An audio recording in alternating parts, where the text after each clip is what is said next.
Hey, it's time for the monthly reading in which I look at the energy flowing through the world. This time we're looking at February 2022. What can you expect?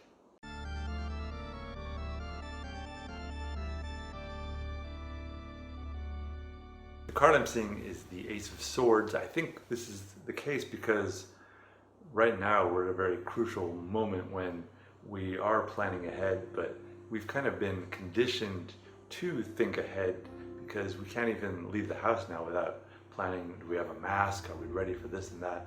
We have all these different things to take into account because of coronavirus.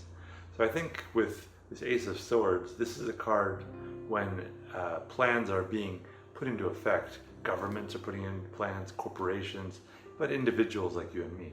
So with all these plans, this is the image of the sword. The sword is our plan, our logic, our conquest. So we're all doing these different plans, and a lot of these plans are going to clash. So that's what happens when you have all these swords. When that's our main tool for dealing with the world, it's inevitable that they clash.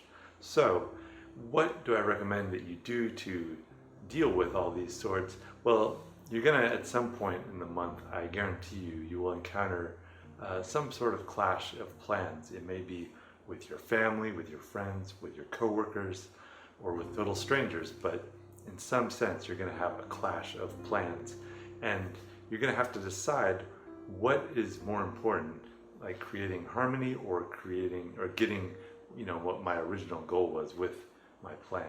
So I suggest what you do is when you have this clash with somebody else's plan and your plan, is that you step back and kind of think about what was the plan aiming for, what was the ultimate outcome that you wanted, and be willing to work with the other person's plan.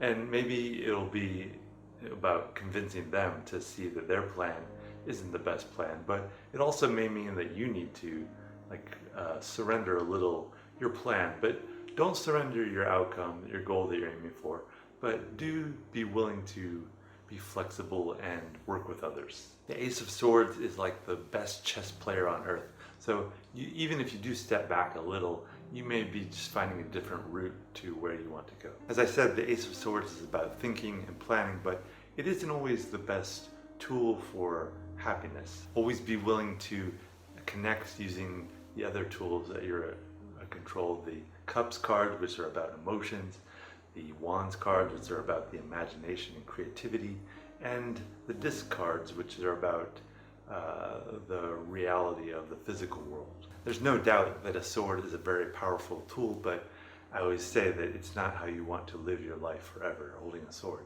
If you want to see the swords in full play, go to the downtown of any city. You can see that there's these skyscrapers and alleys of corridors of concrete, and there's also homeless people, and there's a lot of struggle and sadness and drug addiction and so on. So it's a good place for people that can handle the swords, but it's a very harsh place for people that get hurt by those swords.